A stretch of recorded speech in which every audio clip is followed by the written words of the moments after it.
저희가 주님 앞에 나와서 또 예배드립니다. 저희가 예배드릴 때 주께서 저희 예배를 받아주십시오. 주의 말씀을 주실 때 이 말씀이 저희의 눈을 열게 해주십시오. 이 땅의 역사의 비밀과 또 앞으로 전개될 모든 역사의 방향과 또 그것의 궁극적인 목적과 또 그것이 마지막에 어떤 찬란함으로 마감될지 우리에게 보여주십시오. 세상에서 방향성 없이 그저 헤매다가 무엇 때문에 여기 왔고 무엇 때문에 살아가는지 알지 못하며 정신없이 살아가다가 주님을 만나는 그런 무서운 일이 일어나지 않도록 도와주시고, 항상 주님이 나를 왜 이 땅에 보내셨는지, 또 나는 이 땅에서 무엇을 해야 하는 사람인지 잊어버리지 않고 살아가는 자들이 다 되게 해 주십시오. 주님, 이 세상의 특징이 참 안목의 정욕이요 육신의 정욕이요 이 세상의 자랑이라 하셨사온데, 참 저희는 그 한마디 한마디 생각할 때 걸리지 않는 것이 없습니다. 저희는 항상 육신의 정욕을 쫓아 살고, 또 우리 눈에 보이는 좋은 것을 따라 안목의 정욕을 따라 살고, 또 이 세상에서 힘을 갖고 위대해지고 유명해지는 것을 가장 바라며 살아가는 존재들입니다. 어떻게 이 세상에서 그러한 것들을 이기고 하나님만을 참으로 섬길 수 있는지 우리는 잘 깨닫지 못합니다. 하나님께서 하나하나 아주 세밀하게 우리를 깨우쳐 주시고, 또 우리 일의 모든 목적 가운데 개입하셔야 저희가 세상의 세력에서 벗어날 수가 있겠습니다. 우리가 추구하는 것들 속에 또 항상 하나님의 영광 반, 내 영광 반, 항상 그렇게 또 타협하고, 또 마음속에 대의명분은 이것이 하나님을 위한 것이다 라고 말하면서, 그러나 실제로는 우리 자신의 정욕을 추구할 때도 너무나 많습니다. 참으로 기도하는 이 죄인도 늘 그런 죄를 범하오니 용서하여 주시옵소서. 불쌍히 여기시고 사하여 주시옵소서. 하나님, 참으로 바라옵고 원하옵기는 우리 마음이 순전해질 수 있게 해주시고, 우리 마음이 진실될 수 있게 해주시고, 정직해질 수 있게 해주십시오. 하나님 앞에 정직하게 해주십시오. 하나님 앞에 진실되게 해주십시오. 참으로 하나님 앞에 신실해질 수 있도록 허락해 주십시오.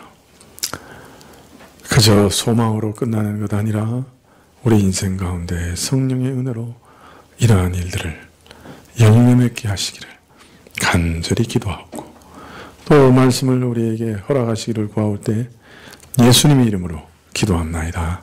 아멘. 네, 말씀은 계시록 14장 1절부터 5절까지 말씀입니다.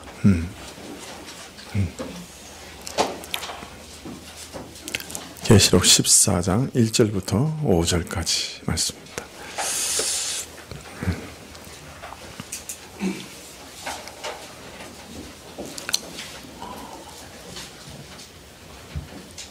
예. 지금 그 히터가 하나 틀어져 있는 건가요?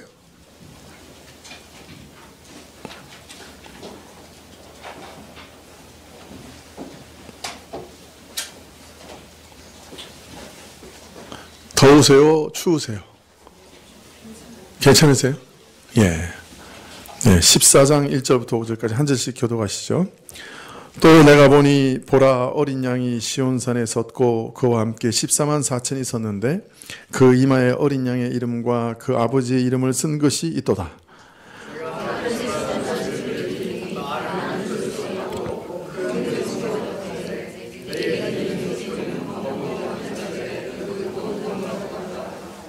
저희가 보좌와 내 생물과 장로들 앞에서 새 노래를 부르니 땅에서 구속함을 얻은 14만 4천인 밖에는 능히 이 노래를 배울 자 없더라.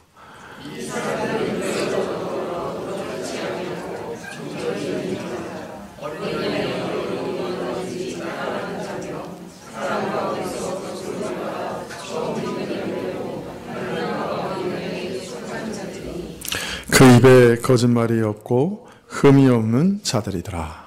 예.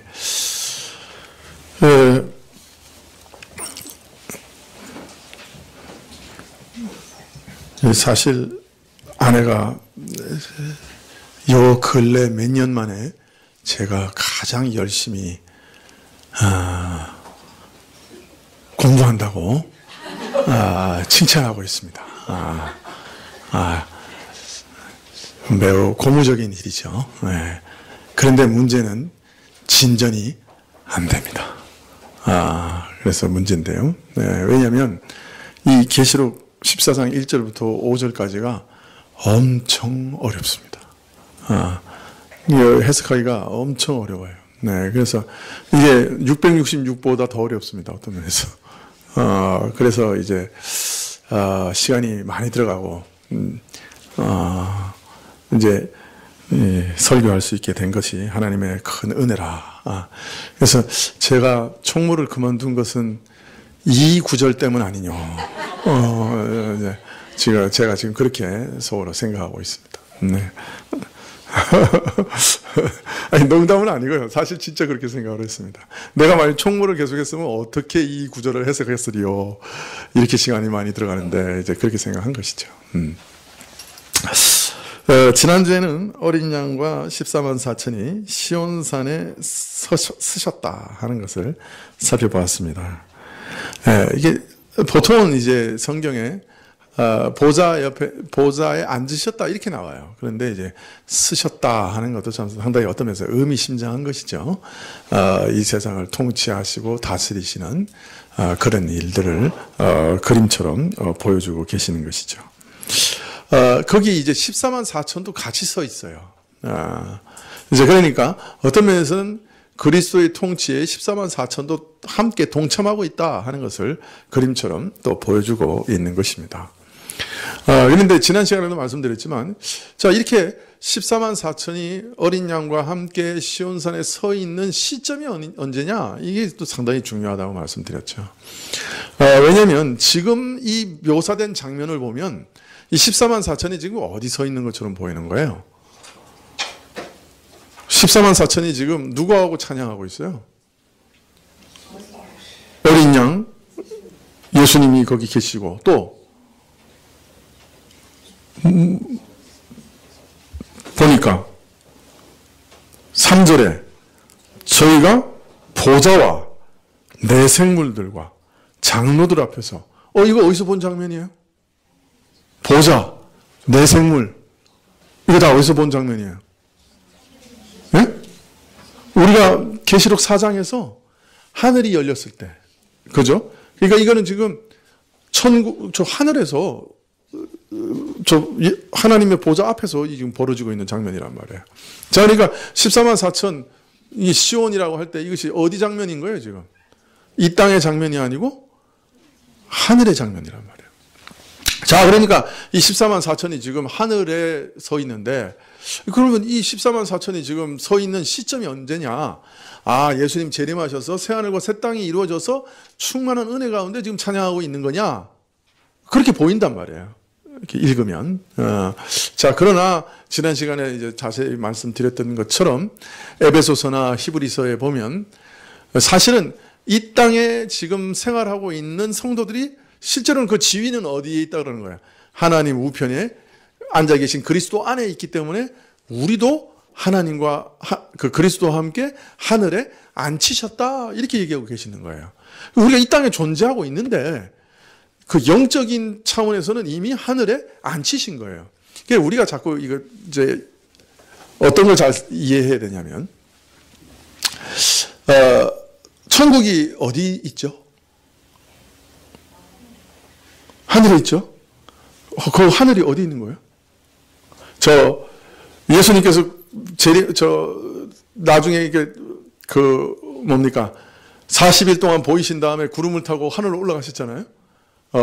그러니까 사람들은 이렇게 생각해요. 구름을 타고 하늘로 올라가셔서 성층권을 넘어가지고 토성을 지나가지고 저 해왕성을 지나가지고 우주 바깥으로 나가시고 거기 무슨 하늘이 있다 이렇게 생각하는 거예요. 그러나 하늘로 올라가셨다는 것은 영계로 들어가셨다는 것을 그렇게 보이신 거예요. 그리고 이제 앞으로 오실 때 다시 그렇게 구름이라고 하는, 그러니까 거룩한 임재의 구름을 타고 다시 재림하실 것을 보이시기 위해서 너희가 올라간 것 그대로 오실 거다. 그걸 알리시기 위해서 그렇게 보이신 거예요. 그러나 예수님이 들어가신 것은 영계로 들어가신 거란 말이에요. 그러니까 영계라고 하는 것은 차원이 다른 거예요. 그러니까 지금 오늘 우리가 보고 있는 이 시공간이 열려서 바로 영계를 볼 수도 있는 거예요. 그래서 우리가 지금 기도하지만 사실은 우리는 하나님의 지성소에서 기도한다고 얘기하잖아요. 그죠? 그러니까 이 땅에서 기도하지만 나는 이미 영적으로는 영계의 지성소까지 들어가서 기도할 수 있는 거라고요. 그렇기 때문에 지금 우리는 이 땅에서 예배드리고 있지만 사실은 우리가 14만 4천으로 시온산에서 지금 함께 예배드리고 있다고 볼 수도 있는 거예요. 그러니까 우리 예배가 엄청난 거예요. 사실은. 그래서 성도가 할 수 있는 일 중에 최고의 일이 예배예요. 그 어떤 일보다 최고의 일이 예배라고요. 그걸 아는 사람들은 예배 드리는 것을 기뻐하죠. 그래서 믿음으로 보는 사람은 참 성소가 열리고 지성소에서 우리가 모든 천군 천사와 함께 14만 4천 모든 성도들이 함께 하나님께 예배드리는 것을 보게 되는 거죠. 믿음으로. 또 내가 지금 직접 본다 그러니까 또 눈이 이래져가지고 새로운 이단이 탄생했나 그러고 이제 또 보는 분들도 있는데 그 믿음으로 보는 거죠. 천군 천사와 함께 예배드리는 것을. 저는 보는데 여러분은 못 보시나요? 예, 약간 위험 수위를 넘어가죠 지금. 그러나 사실은 이 땅에 있으면서 우리는 지성소, 영계의 지성소에 이미 들어가고 시온에 가서 하나님과 함께 예배드리고 또 거기 서 있는 거예요 이미. 우리의 신분은 그리스도 안에서, 그리스도의 몸 안에서 이미 하늘에 있는 거예요. 그러니까 얼마나 안전합니까? 이들은 그 이마에 어린 양의 이름과 아버지의 이름이 기록되어 있습니다. 어린 양과 하나님 아버지의 소유입니다. 하나님의 언약 백성입니다. 참 놀라운 말씀이죠. 우리 지금 성경 공부하는데 그 은혜 언약에 대해서 배우는데 언약의 본질이 뭐냐? 언약의 가장 기본적인 본질이 뭐예요? 내가 너의 하나님이 되고 너희는 내 백성이 되리라. 근데 그것을 구약에서 또 다른 말로 얘기해요. 나는 너의 아버지가 되고 너는 내 자녀가 되리라. 또 다른 말로 얘기해요. 나는 너의 신랑이 되고 너는 나의 신부가 되리라. 그렇게 얘기하고 계셔요. 그게 언약의 관계라고. 그것을 이마에 쓰고 있는 거예요. 나는 하나님의 언약 백성입니다. 나는 하나님의 소유입니다. 나는 하나님의 신부입니다. 나는 하나님의 자녀입니다. 나는 하나님의 백성입니다. 이렇게 써 있는 거예요. 참 얼마나 은혜로운 것인지 모르죠. 자, 그런데 왜 이 시점에 14장 1절에 이런 환상이 나오는 겁니까? 그거는 13장과 관계에 있는 거죠. 13장은 참 무시무시하죠. 참 짐승으로 이렇게 상징되는 제국이 등장해서 기독교인들을 막 핍박하고 죽이는 거 아니에요. 그죠? 예. 온 세상이 마귀의 손에 다 이렇게 잡혀 있는 것 같아요. 네. 흉포한 짐승 같은 권력이 온 세상을 휩쓸고 있어요. 어디 하나에도 그 신자들이 숨 쉴 데가 없는 것처럼 보이는데 그게 아니라는 거예요. 14장 1절에 그런 흉폭한 정치 세력과 권력이 신자들을 유린하는 것 같은 그때도 예수 그리스도의 통치는 흔들리지 않고 서 있다는 거예요. 네. 그의 통치는 지금도 질그릇같이 모든 권력을 깨트리는 그런 권세요. 세상 나라를 하나님의 나라로 바꾸어가는 그런 권력이라는 거예요. 그런 거룩한 통치는 변함없이 시온산 위에 굳게 서 있다 하는 것을 14장 1절에 탁 보여주시는 거예요. 더욱이 이런 험악한 상황 속에서도 어린 양과 아버지께 속하여 어린 양이 인도하시는 것이면 어디든지 따라가는 충직한 성도 14만 4천이 여전히 존재하고 또 이들이 지금도 형성되어 가고 있다. 그렇게 말하고 있는 것이에요. 네, 그래서 어린 양이 시온산에 서고 14만 4천이 그와 함께 서 있는 광경을 요한에게 보이신 것은 이런 사실을 딱 보이려고 하신 것입니다. 자, 오늘 말씀 2절에 보면 내가 하늘에서 나는 소리를 들으니 맑은 물소리 같고 큰 내송도 같은데 내게 들리는 소리는 검은 곳 타는 자들의 검은 곳 타는 것 같더라. 저희가 보좌와 내 생물과 장로들 앞에서 새 노래를 부르니 땅에서 구속함을 받은 14만 4천인 밖에는 능히 이 노래를 배울 자가 없더라. 요한은 지금 환상 중에 찬양 소리에 압도당합니다. 그래서 그 찬양을 삼중 비유를 통해 나타내려고 합니다. 참 맑은 물소리 같다. 여러분은 맑은 물소리를 들으면 어떤 생각이 듭니까? 절절절절.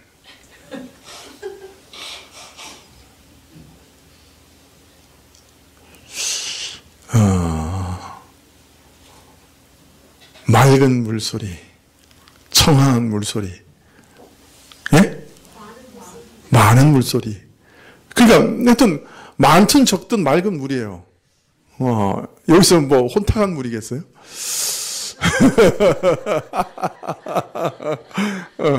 많은 물소리. 무슨 의미가, 무슨 생각이 들어요? 웅장하고 위험 있는 소리.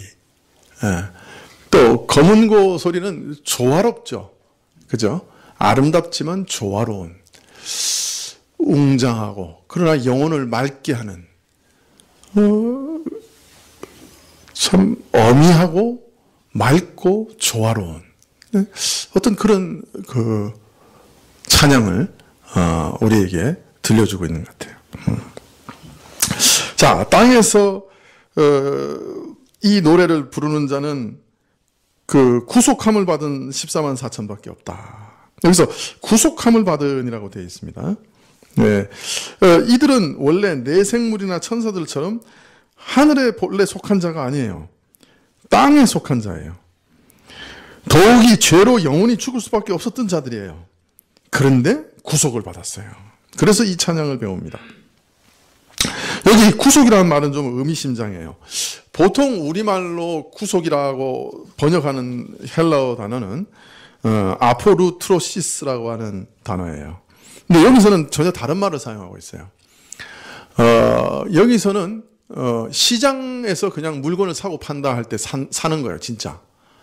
그래서 여기서는 예수님이 사셨다, 이렇게 번역하는 게 더 좋습니다. 그 핏값으로 사신 걸 얘기하는 거죠. 근데 여기서 이 물건을 산다, 판다 할 때 그 산다는 뜻으로 이 단어가 쓰인 것은 매우 의미심장해요. 왜냐하면 앞에 바로 이 단어가 어디에 사용되냐면 짐승의 표를 받지 않으면 사고 팔지 못한다 할 때 그 단어가 바로 사용되고 있어요. 이 짐승의 표를 받지 않으면 사고 팔 수 없는 그런 험악한 환경에서 매매도 금지당하고 외톨이되고 소외되고 죽음의 위협을 당하는 이 사람들이지만, 그러나 이 사람들은 근본적으로 예수님이 사신 사람들이에요. 그래서 또 역으로 말하면 이 사람은 예수님이 사셨기 때문에 이 땅에서 사고 파는 게 어려운 거예요. 그 좀 아주 그 묘한 그런 뉘앙스가 거기 있습니다. 그래서 바로 이 말은 14장에 사고 판다고 하는 것에 대해서 약간 이렇게 의식하게 하는 단어예요. 일부러 그 단어를 쓴 거예요. 구속이라는 단어가 있는데도. 그래서 이 단어를 읽으면서 우리는 뭘 연상하냐면, 조금 전에 그 짐승의 표를 산 사람들은 사고 팔 수 없었지를 의식하게 만들어요. 그래서 세상에서는 비록 매매를 금지당하고 철저히 소외당하지만 그들은 이미 예수님이 사셨기 때문에 핏값으로 천국에 이미 가 있는 거고 천국에 이미 백성이 된 것이고 그리고 그 예수님의 통치 안에서 그 승리의 찬양을 이미 하고 있는 거예요. 그거를 이렇게 쫙 설명하고 있습니다. 자, 그 다음에 14만 4천이 노래하는 노래를 새 노래라 이렇게 얘기합니다. 새 노래. 왜 새 노래일까요?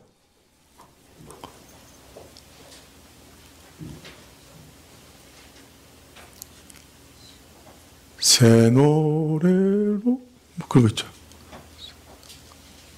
음이 안 잡히네요. 누가 한번 불러보십시오. 더더더더 그만하겠습니다. 자, 근데 왜 새 노래일까요? 사실 구약에도 새 노래라는 말이 시편에 많이 나옵니다. 새 노래로 주를 찬양하자 하는 얘기가 엄청 많이 나옵니다. 자, 그런데 왜 시편 기자들이 새 노래로 찬양을 해야 되느냐? 그것은 지금까지 하나님께서 베푸신 은혜가 자기가 지금 받고 있는 이 은혜가 한 번도 경험해 보지 못한 새로운 것이거나 또는 그 베푸신 은혜가 너무 놀랍기 때문에 지금까지 불렀던 찬송으로는 그 내용과 감격의 깊이를 제대로 담아서 표현할 수가 없는 거예요. 그래서 새 노래로 부를 수밖에 없다. 이렇게 얘기하고 있는 것입니다. 지금까지 불러온 찬송으로는 지금 내가 경험하고 있는 것을 표현할 수가 없는 거예요. 찬송할 수가 없는 거예요. 하나님께서 지금까지 없었던 새로운 일들을 하고 계시는 거예요. 그래서 그것을 담아 찬송할 새로운 노래가 필요한 것이죠. 하나님께서 지금까지는 계시하지 않으셨던 완전한 성품을 새롭게 더 깊이 온전하게 드러내고 계시는 거예요.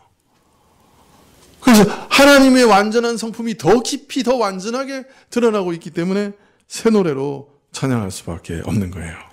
그래서 시편 기자들은 항상 이 새롭고 놀라운 은혜를 따라 새 노래로 불러야 한다. 이렇게 찬양하고 있습니다. 그런데 시편의 문맥을 딱 따져보면 이 새로운 노래로 찬양할 수밖에 없는 새로운 일이 뭐냐? 항상 뭐와 연관이 되냐면 구원과 연관이 됩니다. 특히 시편 98편에 보면 이런 말씀이 있습니다. 한번 찾아볼까요? 시편 98편 1절과 2절 말씀.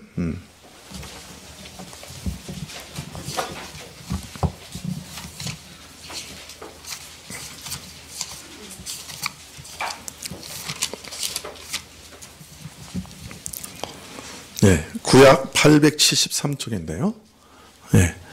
한번 우리 같이 읽어보실까요? 시작. 새 노래로 여호와께 찬송하라. 대저 기이한 일을 행하사 그 오른손과 거룩한 팔로 자기를 위하여 구원을 베푸셨도다. 여호와께서 그 구원을 알게 하시며 그 의를 열방의 목전에 명백히 나타내셨도다. 시편 98편은 새 노래로 여호와께 찬송하라고 한 다음에 바로 이어서 하나님이 어떤 기이한 일을 행하실 것이다. 이렇게 어떤 면에서는 말을 하고 있습니다. 그러니까 어떤 면에서 일종의 예언인데요. 기이한 일을 행하셨다. 이렇게 얘기합니다. 뭘 이미 한 것처럼 얘기하지만 어떤 면에서는 너무 확실한 일이라서 과거처럼 말하는 그런 형식일 수 있습니다. 기이한 일을 행하실 것이다. 행하셨다. 우리에게 익숙한 일이라면 기이한 일이라고 표현하지 않죠. 참 상상을 초월한 놀랄만한 일, 우리가 감당하기 어려운 일, 이런 일을 보았을 때 참 기이하다 이렇게 얘기하죠. 새 노래로 찬송하는 이유는 하나님이 기이한 일을 행하셨기 때문입니다. 근데 그 기이한 일이 뭐라고 얘기하고 있습니까? 그 오른손의 권능으로 그가 베푸신 뭐예요? 구원이라. 그의 구원이 기이한 일이다. 그렇게 얘기하고 있죠. 그래서 그의 그 오른손과 거룩한 팔로 자기를 위하여 구원을 베푸셨다. 이 일이 참 기이하다. 이렇게 얘기하는 거죠. 하나님의 구원이 참 기이하다. 그래서 새 노래가 필요하다. 이렇게 얘기하고 있는 거예요. 그러면서 98편 2절에 이렇게 얘기합니다. 여호와께서 구원을 알게 하시며 그 의를 열방의 목전에 명백히 나타내셨다. 그럽니다. 하나님께서 구원을 널리 알리고자 하여 이방의 목전에서 그의 의로움을 드러내셨습니다. 이 구원의 은혜는 하나님의 백성을 위한 것이지만 동시에 헛된 우상을 섬기고 하나님을 배역하는 이방 민족들에게, 더 나아가 온 땅의 모든 족속들에게 그 은혜를 널리 알리시는 그런 구원입니다. 그래서 새 노래로 찬양해야 되는 것이에요. 하나님께서 일하시는 구원이 기이하기 때문에 새 노래로 찬양해야 되는데, 그 구원은 모든 열방을 구원하실 하나님의 하나님의 구원이라는 거예요. 여러분, 이 98편의 예언이 지금 사실 이루어지고 있는 거예요. 지금 이루어지는 거예요. 그래서 이 14만 4천이라고 하는 새 이스라엘이 모든 이방에서부터 부름을 받아서 지금 시온에서 주님 앞에서 그 은혜를 찬양하고 있는 것이죠. 그러니까 시편 98편은 앞으로 이루어질 일들을 어떤 면에서는 예언하고 있는 거죠. 그리스도의 의가 이제 드러나서 열방에서 사람들이 구원을 얻을 것이고, 이 기이한 일로 우리는 새 노래로 찬양해야 된다. 이렇게 얘기했고, 지금 14만 4천은 그 은혜를 이제 경험하고 하나님의 보좌에 서서 새 노래로 찬양하고 있는 것이죠. 그러니까 이게 얼마나 아름답고 놀랍습니까? 근데 둘 다 새 노래라고 얘기하고 있습니다. 14만 4천 외에 이 구원의 은혜를 체험한 사람들 외에는 이 찬송을 부를 수가 없습니다. 새 노래의 주제는 그리스도의 구원이십니다. 그리스도께서 죽음당하시고 부활 승천하여 하나님 우편에 앉으시고 성령을 보내사 모든 사람들을 불러내시고 이방인들까지 그 은혜를 베푸시는 것, 이것은 너무나 기이하고 너무나 놀랍기 때문에, 지금까지 경험해보지 못한 새로운 일이기 때문에 새 노래로 찬양할 수밖에 없다. 이렇게 노래하고 있는 것이죠. 참 제가 이럴 때 한번 새 노래로 부르고 싶은데, 이 감격을 참 음을 잘 다스리는 사람이라서 참 부를 수 없는 게 참 한탄스럽습니다. 여러분, 참 찬송 부를 때 우리가 어떤 마음을 불러야 되겠습니까? 우리가 이 찬송 부를 때 가장 많이 실수하는 것 중에 하나는, 내 마음이 흥겨울 때 찬양을 부르든지, 내 마음이 슬플 때 찬양을 부르든지, 하여튼 찬양을 부르는 이유가 누구를 위해 찬양을 부르는 거예요? 예? 하나님을 위해서 부르는 거예요? 나를 위해서 부르는 거예요?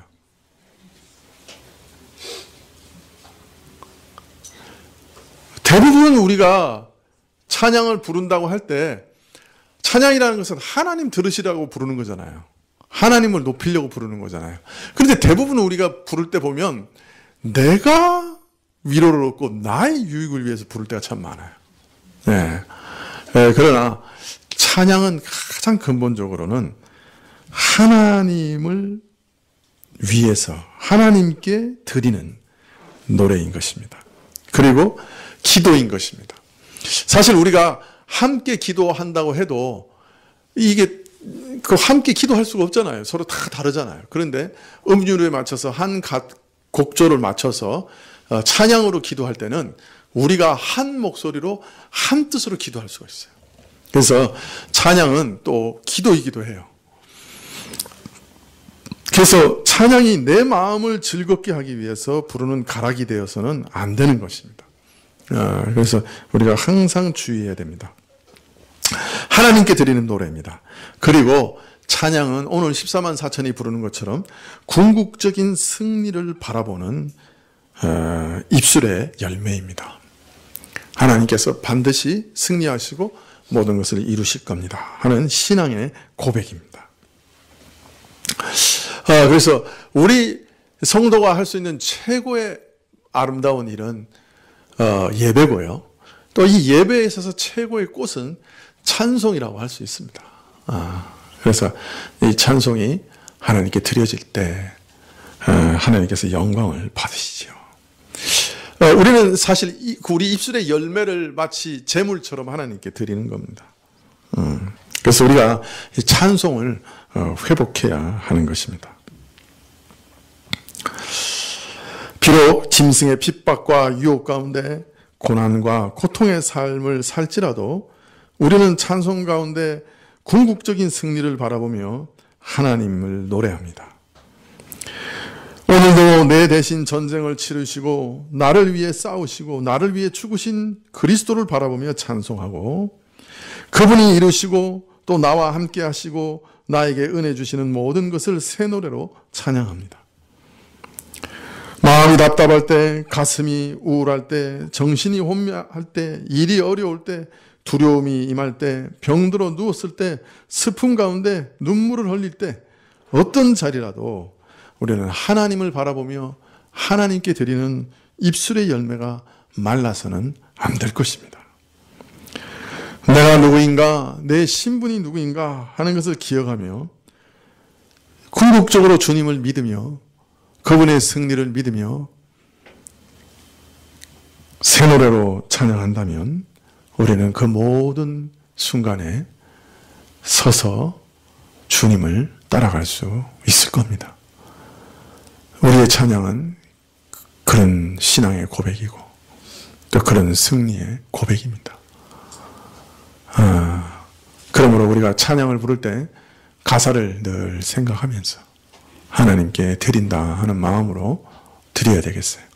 그러다 보면 그 결과로 우리 마음이 새로워지고 기뻐지고 뭐 그런 부수적인 효과를 얼마든지 우리가 얻지요. 근데 이제 목적이 그거가 되면 안 된다는 거예요. 우리가 항상 하나님만 바라봐야만 되는 것입니다. 자, 4절. 여기서부터 문제입니다. 이제 이 4절부터는 이 14만 4천이 누구냐 하는 것에 대해서 쭉 얘기하고 있는데요. 벌써 한번 읽어보면 이게 심각해요. 이 14만 4천이 누구냐? 이게 참, 네. 이 사람들은 여자로 더불어 더럽히지 아니하고 어린 양이 어디로 인도하든지 따라가는 자며 사람 가운데서 구속을 받아 처음 익은 열매로 하나님과 어린 양에게 속한 자들이니 그 입에 거짓말이 없고 흠이 없는 자들이더라. 야, 큰일 났어요.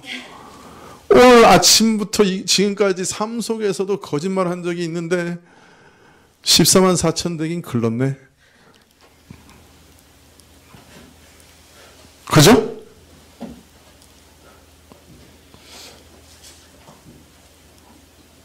자, 그래서 문제예요. 이게 도대체 무슨 말이냐?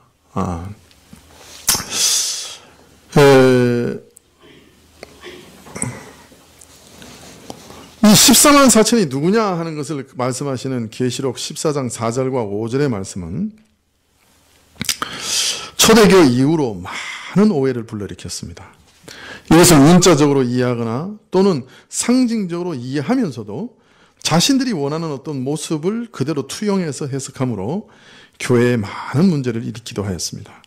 또 특히 많은 이단들이 매우 즐겨하는 구절입니다. 그래서 이것으로 교회를 어지럽힌 때가 참 많습니다. 해석하기도 어렵고 조심스럽습니다. 자, 14장 4절 앞부분에 보면 이 사람들은 여자로 더불어 더럽히지 아니하고 정절이 있는 자라. 첫 구절부터 난제입니다. 번역을 직역을 한번 하겠습니다. 네, 원문을 읽는 것도 좀 어렵습니다. 네. 직역하면 이들은 여자들로 더불어 더럽혀지지 아니하는 자들이니 그러므로 저들은 숫처녀들입니다. 반응이 없네요.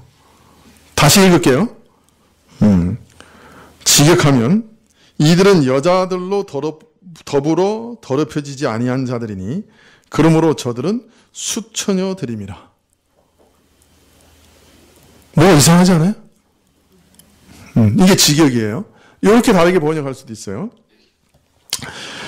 이들은 아내들로 더불어 더럽혀지지 아니하는 자들이니 그러므로 저들은 수처녀들임이라. 이렇게 번역할 수도 있어요. 그러니까 여자들로 번역할 수도 있고 아내들로 번역할 수도 있고요. 뒤에 것을 이제 수처녀들이라 이렇게 번역을 했습니다. 이게 직역입니다. 무슨 뜻일까요?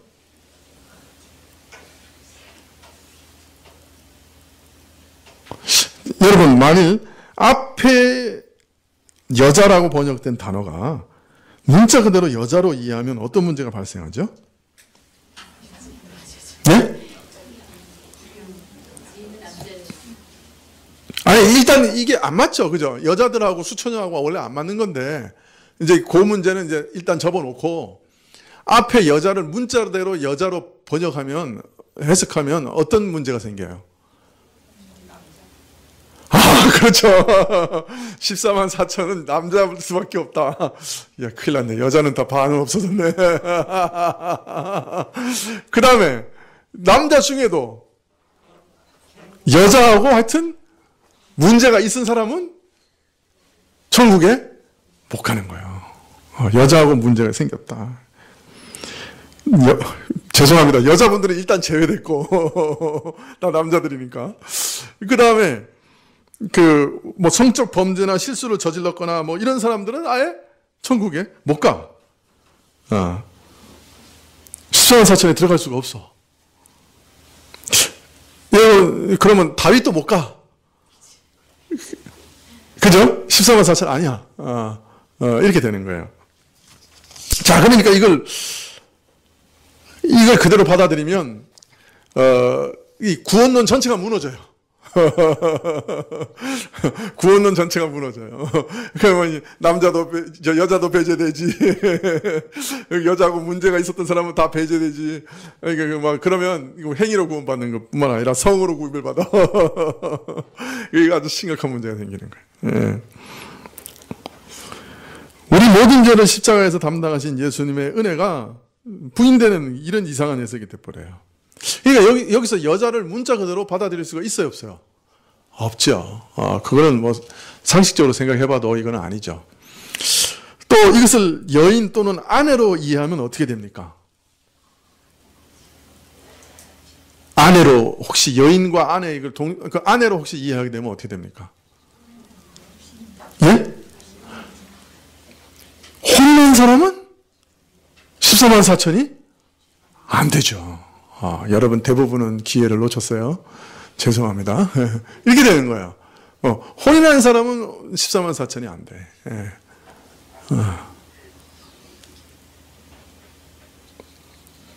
지금 아주 기뻐하시는 분이 누가 있어요.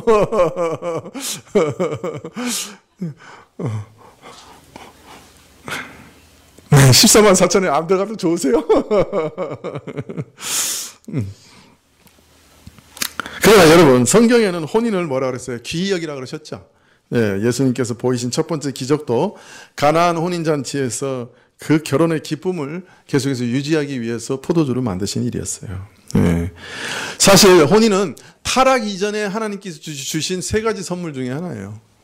타락 이전에 하나님이 주신, 인류에게 주신 세 가지 선물이 뭐예요? 첫 번째는 결혼, 두 번째는 뭐예요? 일, 세 번째는 안식.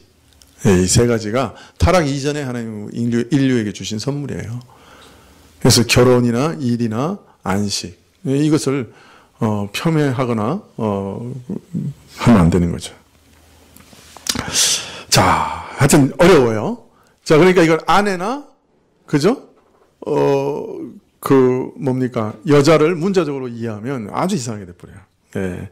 그 다음에 이제 어려운 단어가 이 수처녀들이라는 단어인데, 이 단어는 앞에 여인이나 아내로 번역되는 단어하고는 도무지 같이 갈 수 없는 단어예요. 그죠?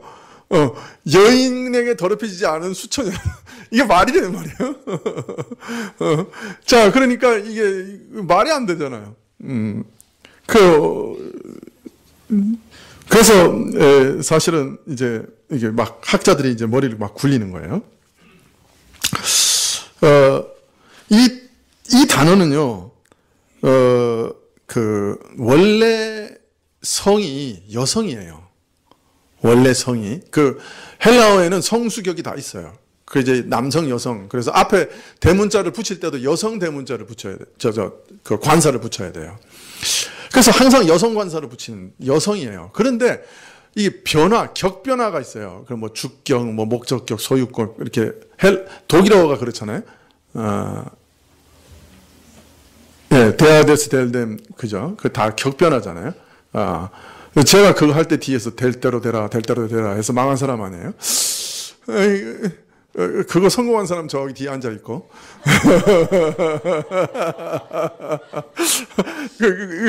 확연한 차이가 나죠. 성공한 사람과 될 대로 되라 한 사람하고. 그럼 이제 격변화는 또 이게 그러니까 제2 격변화라 하는데, 헬라어에서. 주로 남성이에요. 그러니까 이게 주로 남성 변화를 하는 단어인데, 격변화는 성은 여성이에요. 예, 그러니까 이제 학자들이 어떻게 생각하냐면, 이거는 원래 격변화를 따져서 그냥 남성으로 읽자. 이렇게 된 거예요. 남성으로 읽으면 어떻게 돼? 수총각이 되는 거예요. 수총각, 동정. 야, 누가 좋아할까? 여인으로 더럽혀지지 않은 수총각들이라. 누가 좋아할까? 신부님들. 신부님들, 그 다음에 수사? 이런 분들 좋아하죠. 그래가지고요, 천주교하고 개신교하고 공통으로 같이 번역한 공동번역이라고 있는데, 그 공동번역 성경에는 명백하게 수총각이라고 번역을 했어요. 놀랍죠? 이게 다 신학적인 뭐랄까요?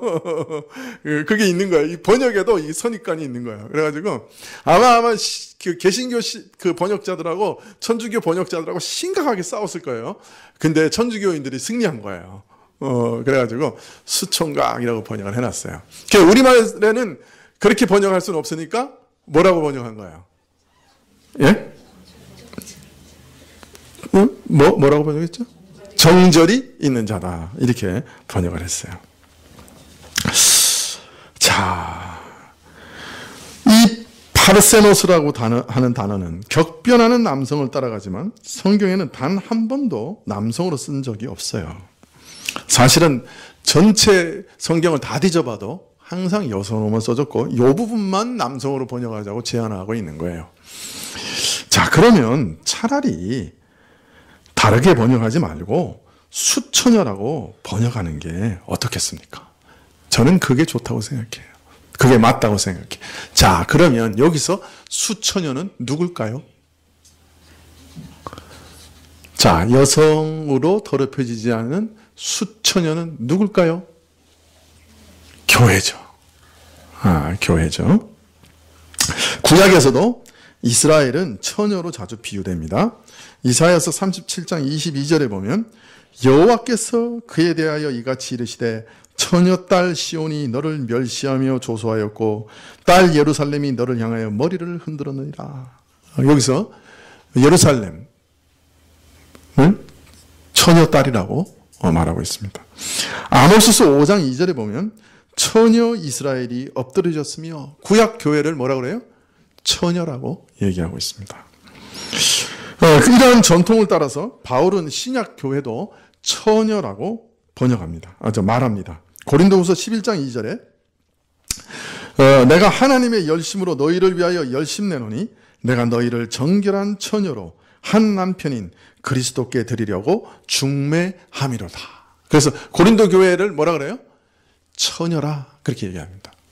또 계시록에도 보면 교회가 결혼을 앞둔 처녀, 즉 어린 양의 신부로 상징됩니다.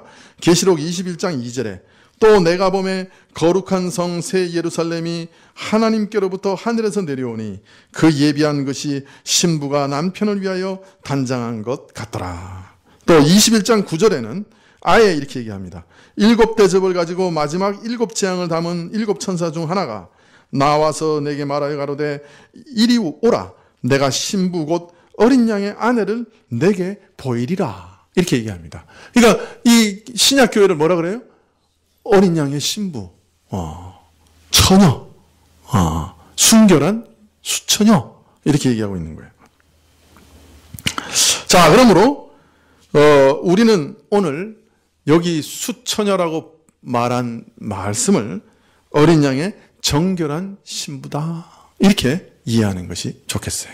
그래서 여자로 더럽혀지지 않는 어린 양의 정결한 신부다. 이게 14만 4천이에요. 자, 그러면 여자는 누굴까요? 여자는 누굴까요? 여러분, 수처녀를 그냥 수처녀로 이해하는 거 동의하시죠? 예. 다르게 이해하면 더 이상하죠? 그죠? 해석이 안 돼요. 그러면 수처녀는 교회 정결한 신부다. 그러면 여자는 누굴까요?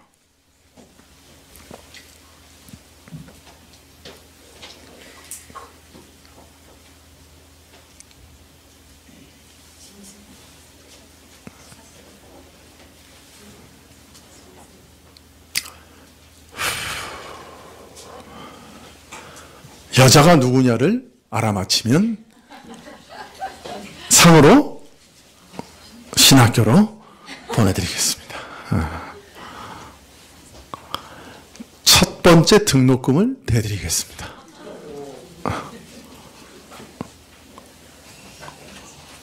아무도 안 맞히려고 그래요.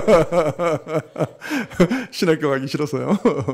자, 그래서 대부분의 개혁주의 주석가들은 여기서 여자를 세상이라고 생각합니다. 코스모스. 그러니까 세상으로 이해합니다. 우선 성적 범죄는 사람을 더럽히는 여러 죄 중에 으뜸이요 대표적인 죄이기 때문에 여자로 더불어 더럽혀지지 않는 자라고 하는 것은 성적인 더러움만 말하는 것이 아니라 사람을 더럽히는 모든 죄의 더러움을 말하는 것이요. 이 모든 죄의 더러움에서 자기를 지켜 처녀의 순결함같이 정결한 처녀들, 그리스도의 신부라고 해석을 합니다.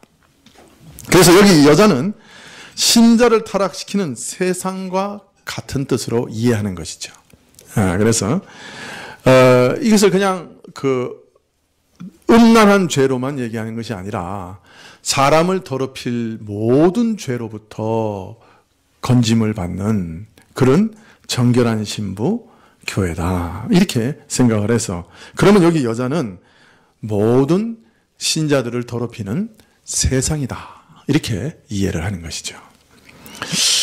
뭐 틀렸다고 말할 수는 없는데 그러나 왜 세상을 여자로 얘기했느냐 라고 물으면 할 말이 없죠. 그죠? 세상을 여자라고 말할 때가 있었나요? 성경에?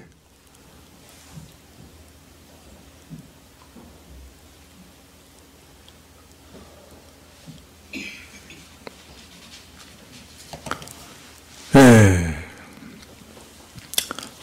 여하튼 많은 건전한 주석가들은 여기 여자는 신자를 타락시키는 세상과 같은 뜻으로 이해해야 한다. 참된 성도들은 구원받은 후에 또다시 죄악된 멸망의 세상을 사랑하지 않는다. 그들이 과거의 육신의 정욕과 안목의 정욕과 이생의 자랑을 따라 살았을지라도 이제 그들은 다시 세상적인 생활로 돌아가지 않는다. 그렇게 보통 해석을 합니다. 근데 저는 조금 다르게 생각합니다. 자, 그러면 이 여자는 누구냐? 저는 이 여자를 계시록 17장에 등장하는 음녀로 이해합니다. 자, 계시록 17장 1절을 한번 보실까요? 17장 1절과 2절을 누가 한번 읽어주시겠습니까?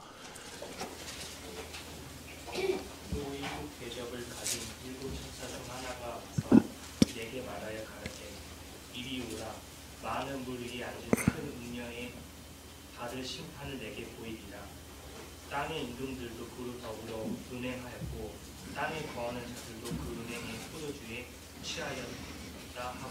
예. 자, 그러면 이 음녀는 누구냐? 17장 5절을 두고 한번 읽어주시겠어요? 계시록 17장 5절.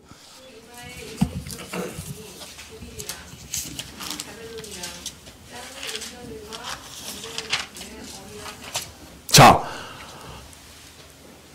여기 17장에 나오는 음녀는 나중에 보면 짐승, 붉은 짐승을 타고 있어요. 근데 이 음녀의 정체를 17장 5절에 얘기하기를 이 음녀가 누구라고 얘기합니까? 예? 바벨론이라고 얘기합니다. 자, 그래서 성경에는 바벨론과 음녀는 동일한 것입니다. 그래서 바벨론이라고 얘기할 때도 있고 음녀라고 얘기할 때도 있고, 그리고 이 바벨론은 모든 음녀들의 어미입니다. 자, 그러니까 이 음녀 17장에 등장하는 바벨론이라는 음녀는 혼자가 아니에요. 모든 음녀들의 어미예요. 여자들의 어미예요. 자, 그런데 이 바벨론이 그래서 음녀는 바벨론이 의인화된 거예요. 그런데 14장에 보면요, 바로 이어서 생뚱맞게 바벨론의 멸망을 기록하고 있어요. 14장 8절을 한번 보십시다. 같이 읽어볼까요? 시작. 또 다른 천사 곧 둘째가 그 뒤를 따라 말하되 무너졌도다 무너졌도다 큰 성 바벨론이여 모든 나라를 그 음행으로 인하여 진노의 포도주로 먹이던 자도 하더라. 자, 계시록에서 갑자기 바벨론이 등장해요. 무슨 설명도 없이. 그리고 바벨론이 멸망했다고, 무너졌다고 노래하고 있어요. 사실 이 14만 4천은 바벨론이라는 여자, 이 음료로 인해 더럽혀지지 않는 그리스도의 신부입니다. 이것이 계시록의 이후에 나타나는 사상이에요. 무슨 말인지 이해되시죠? 자, 그러면 아무런 설명 없이 이렇게 바벨론을 갑자기 여자라고 말할 수 있는가? 근데 이런 경우가 이미 계시록에 있었어요. 계시록 11장 7절에 보면 두 증인에 대해서 말씀하시면서 저희가 그 증거를 마칠 때 무정행으로부터 올라오는 짐승이 저희로 더불어 전쟁을 일으켜 저희를 이기고 저희를 죽일 터이요. 두 증인의 최후에 대해서 말하면서 갑자기 짐승에 대해서 얘기합니다. 계시록에서 단 한 번도 짐승에 대한 언급도 없고 설명도 없었는데 11장 7절에 갑자기 짐승이 등장해요. 불쑥 등장해요. 그 다음에 어떻게 해요? 그 짐승이 누구다 하는 것이 몇 장에 나와요? 13장에 나와요. 그죠? 두 짐승에 대한 얘기가 13장에 나와요. 그리고 또 17장에 가서 더 자세히 나와요. 그러니까 11장 7절에서는 한 단어만 하나 딱 던져놨어요. 짐승, 궁금증을 유발해요. 그죠? 그 다음에 13장에 가서 짐승이 등장하고 17장에 가서 더 자세히 등장해서 아, 짐승이 뭐구나 하는 것을 이해하게 만들어요. 이게 계시록의 어떤 면에서는 하나의 형식이에요. 오늘 여기서도 여자 하나 던져놔요. 그 다음에 이 여자가 누구냐? 음녀다. 음녀는 누구냐? 바벨론이다. 이렇게 쫙 이후에 가서 정체를 드러내는 거예요. 그래서 여기서 보통 세상이라고 번역을 하는 것도 뭐 나쁘진 않아요. 그 본질에서는 다르지 않으니까 세상이나 음녀나 뭐 세상의 성격이 그 세상이 추구하는 목표가 그 음녀거든요. 바벨론이거든요. 그러니까 뭐 세상으로 이해해도 그렇게 크게 잘못된 것은 아니지만, 그러나 계시록에서 지금 말하고 일부러 여자라고 얘기했을 때는 분명히 무언가를 의식하고 있는데, 그게 뭘 의식하고 있느냐? 그건 뒤에 나오는 음녀를 의식하는 것 아니냐 하는 것입니다. 왜냐하면 계시록이 항상 먼저 단어 하나 던져놓고 뒤에 가서 그 단어를 더 자세하게 설명하는 경향이 있기 때문에 여기서도 여자 하고 던져놓고 그 다음에 붉은 용을 탄 음녀들의 어미 바벨론 이렇게 나오는 거죠. 그리고 바로 뒤에 또 바벨론 멸망을 갑자기 얘기해요. 아무 설명 없이. 이런 것을 봤을 때 이 여자는 음녀 바벨론을 말하는 것이 아닌가 그렇게 생각이 됩니다. 만약 이렇게 이해하면 14장 4절 앞부분은 계시록에 등장하는 유명한 여자 둘을 딱 대비시키는 거예요. 하나는 음녀 바벨론, 또 하나는 수처녀 예루살렘. 이렇게 딱 대비시키는 거예요. 그래서 14만 4천은 음녀 바벨론에게 무릎 꿇지 않는 수처녀 정결한 신부 교회다. 이렇게 말한다고 할 수가 있겠죠. 예.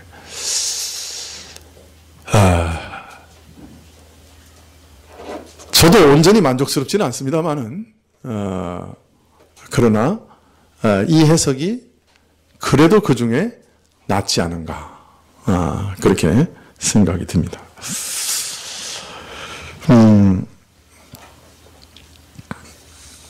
여하튼, 이 여자를 무언가 상징으로 봐야 되는 건 분명하고요. 문자 그대로 보면 우리가 그 아주 복잡하게 계속 설명드렸던 것처럼 아주 이상한 해석이 돼버리잖아요, 전부. 뭐, 결혼을 금해야 된다든지, 아니면은 14만 4천에는 여자가 없다든지, 아니면 뭐 성적 범죄를 한 사람은 절대로 못 들어간다든지, 아니면 뭐 신부나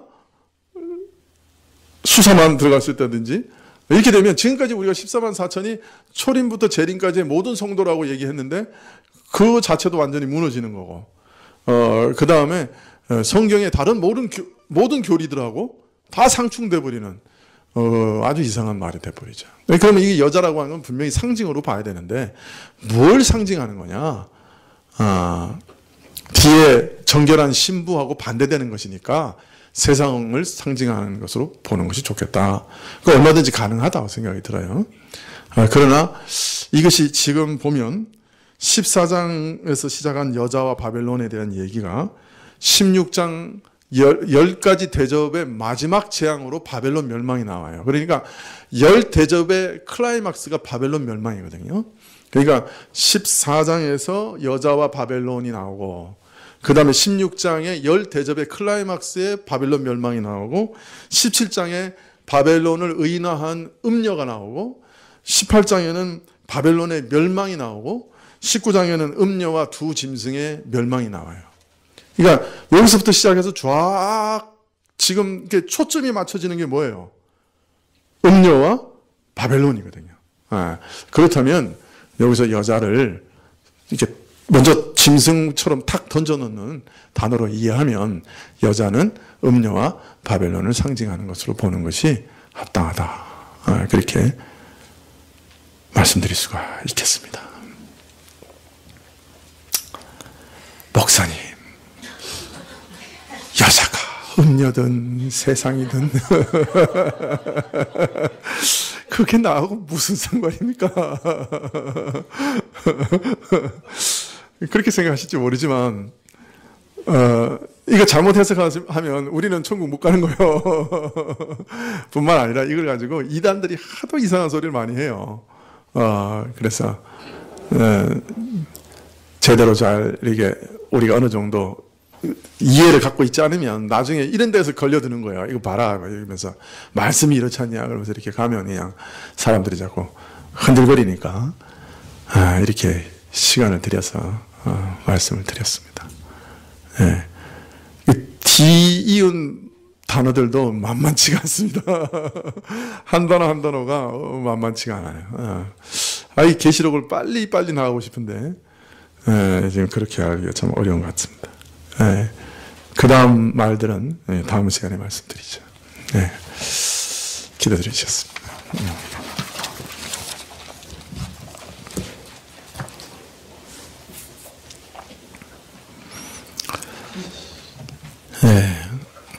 참 저희를 보고 정결한 신부라고 하셨습니다. 저희는 그런 말씀 들을 만한 자격이 전혀 없습니다. 저희는 다 부정하게 되었고 저희 의는 다 냄새납니다. 그러나 주의 보혈로 저희를 씻으시라 날마다 정결케 하시니 감사합니다. 오늘도 저희 더럽혀진 저희 발을 주님 앞에 내밉니다. 이 세상 풍진 많은 곳에 걸어 다니다 보니 어느 사이 저희 발이 다 더럽혀졌습니다. 불쌍히 여기시고 오늘도 씻겨 주십시오. 그래서 우리가 다시 정결한 신부답게 정결하게 서게 해 주십시오. 우리의 고귀한 지위를 주님께서 우리에게 계시해 주셔서 우리로 이 지위에 합당한 자로 이 땅에 살게 하시고 또 능력을 주시고 실패하고 또 실패해도 우리를 자신의 신부 삼으신 하나님의 작정은 변하지 않은 것을 확인하고 또 확인하며 낭망하지 않고 주 앞에 서게 하옵소서. 모든 것 주께 의탁하옵고 예수님의 이름으로 기도합나이다. 아멘.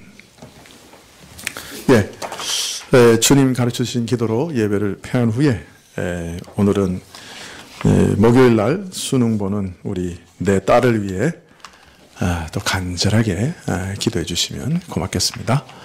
주님 가르치신 기도로 예배를 마치겠습니다. 하늘에 계신 우리 아버지시여, 이름이 거룩히 여김을 받으시오며 나라에 임하옵시며 뜻이 하늘에서 이룬 것 같이 땅에서도 이루어지이다. 오늘날 우리에게 일용할 양식을 주옵시고 우리가 우리에게 죄 지은 자를 사하여 준 것 같이 우리 죄를 사하여 주옵시고 우리를 시험에 들게 하지 마옵시고 다만 악에서 구하옵소서. 대개 나라와 권세와 영광이 아버지께 영원히 있사옵나이다. 아멘.